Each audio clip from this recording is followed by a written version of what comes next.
CLP meeting మరి లోపల ఏ meeting జరిగాయి, ఎట్లా ఏం మాట్లాడుకున్నారు? లేదు, పార్టీ నిర్మాణం మీద ఎంతో చేస్తాం కదా, మరి ఇంతంతా చెప్పుకోవడం జరుగుతుంది. ఎక్కువ చెప్పాలి, మనం చేసిన దానంతా కూడా చెప్పుకోలేకపోతాను.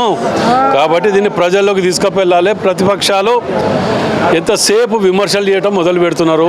ఆ విమర్శల్ని తిప్పి కొట్టాలి వారు. ఎందుకంటే బియ్యం ఇస్తాను ఇవాళ చరిత్ర లెక్క నన్ను ఇచ్చిండ్రా బీజేపీ వాళ్ళు వీళ్ళందరూ కూడా ఉండి మేము సెంట్రల్ గవర్నమెంట్ ఇస్తుంది అన్నాడు. మరి పక్క రాష్ట్రాలు ఆంధ్రప్రదేశ్లో కూడా వాళ్ళకి సంబంధించిన గవర్నమెంటే, పక్క రాష్ట్రాలలో బాంబేలో కూడా ఉన్నది, మహారాష్ట్రలో. మరి అక్కడ ఎందుకు ఇవ్వలే? సపోర్ట్ చేయరు. ఇక ఇంకోటి బండి కోయిలాగా ఏమంటుందంటే మోడీ బియ్యం సన్న బియ్యం కాదు మోడీ బియ్యం అని రేపటి మొత్తం ప్రచారం చేసుకుంటారట. మీరు పథకాలు అమలు చేసుకుంటా పరుగులు పెట్టిస్తారు కానీ ప్రచారంలో వెనకబడుతున్నారు అనే కథ ముంగడికి వస్తుంది. మరి మోడీ బియ్యం అంటారు కానీ బీజేపీ వాళ్ళు మరి ఆ కథ మాత్రం ఇప్పిసేపు మరి కోయిలాగా. అదే చెప్తున్నా కదా, పక్క రాష్ట్రాలు ఎందుకు ఇవ్వలేదు? వాళ్ళు ఎన్ని రాష్ట్రాలలో గవర్నమెంట్ ఉంది కదా, దానికి ఎందుకు ఇవ్వలేదో ప్రజలకు జవాబు చెప్పు. మీరే ఇచ్చినట్టయితే ఈ ఒక్క రాష్ట్రంలో ఇస్తాను, మేమేమి ఇస్తాను, దాన్ని జీర్ణించుకోలేక మేము ఇస్తాను అని చెప్పుకుంటారు. పక్కన మహారాష్ట్రాలు ఎందుకు ఇవ్వట్లే? పక్కన ఆంధ్రప్రదేశ్లో కూడా వాళ్ళకి సంబంధించిన గవర్నమెంటే కదా, మరి దేనికి ఇవ్వట్లే? దానికి జవాబు దొరకదు. ఇంకోటి ఉంటాడు, వాడు గుంటనక్క తిరిగా నూకలున్నాయి అంటాడు. వాడు పెట్టినప్పుడు నూకలు లేవు, అసలు లేవు, ఏది లేదు. మేము 9 రకాల సరుకులు ఇచ్చినాం కాంగ్రెస్ ప్రభుత్వం హాయంలో గతంలో. మరి బక్కాయిని వచ్చినాక దొడ్డు బియ్యం తప్ప వేరే ఇచ్చిండా? మరి అప్పుడు ఎక్కడ మాట్లాడలేవాడు?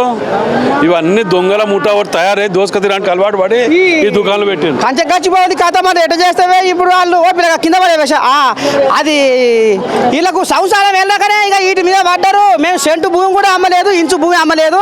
ఇప్పుడు కాంగ్రెస్ వాళ్ళు ఏమైనా కంచగచ్చి భూములు అమ్ముకొని సంసారం వెళ్ళ తీసుకోవాలని చూస్తున్నారు అనేది ఇప్పుడు వాళ్ళు పుకారాలు చెప్తున్నారు. అనుకో రాజు 7 లక్షల కోట్ల అప్పు చేసిన దుర్మార్గులు వీళ్ళకి 400 ఎకరాలు అమ్మినంట. అమ్మితే ఖైదం చూపి వాడు బాండ్లు చేసి ఇచ్చినవరా నాయన అని చెప్పి వాడు పెట్టుకొని కూర్చొని దానికి ఇది చేసినామని మా బట్టి విక్రమార్క గారు వీళ్ళందరూ ప్రెస్ మీట్ పెట్టి చెప్తా కూడా దానికి కాదని చెప్పి ఏది నోటికి ఇవాళ బియ్యం అంటాడు, రేపు భూములు అంటాడు, రేపు ఇంకో రోజోటి అంటాడు.